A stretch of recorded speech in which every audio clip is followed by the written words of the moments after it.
السلام علیکم ورحمت الله.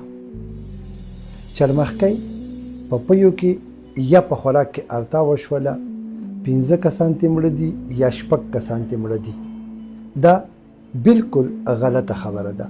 پوره ویډیو واورئ او بیا په خیر د کمنټس وکئ.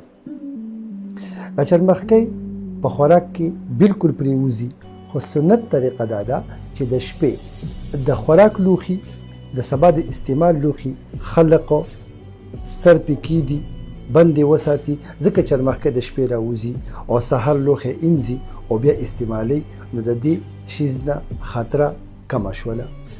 وسه یو کور دی په هغې کې چرمخکی په خوراک کې ارتاوه شوې ده او تاسو ولیدله هغه پی یا خوراک ډایرکټ ضایع کوي، بالکل د استعمال اجازت نشته دی.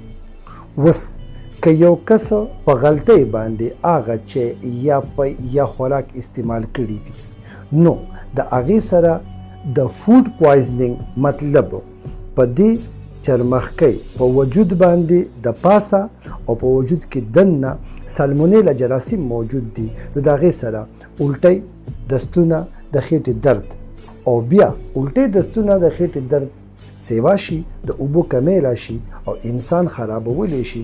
څنګه چې عام د الټو دستونو خلک بیماریږي او د هغې نه د مرګ خطره هم شته دی. خو دا کورنۍ چرمخکی زهریله بالکل نه دي. نو که څوک بیهوشه شوي وي، هغه سایکولوژیکل افیکټ شته دی چې کم ذهني طور خلک و چې د دې کې دا جراثیمو او هغه ته لږ غونته کې ذهني مسله شروع شي او په ماسې چل کېږي. خو په خپله باندې دا جراثیم وجل بالکل نه کوي، بیا دا چیچل کوي. د دې دومره نري غاښونه چې څنګه انسان وچیچي نو د هغې غاښونه مات شي، نو هغه ځای په صابون په اوبو انځل، پایوډین لګول، انټیبایوټیک لګول، خو د هغې نه هم د مرګ خطره بالکل نه جوړیږي. نو دا اسې قیسې دي چې چرمخکی په خوراک کې پرېوتې ده او د هغې نه خلک بېهوشه شوی دی. که چا ولیده بالکل خوراک مه استعمالوئ، که په غلطۍ استعمال شو بالکل مه یریږئ، وجل نه کوي. اته شي قیسې دي. السلام علیکم.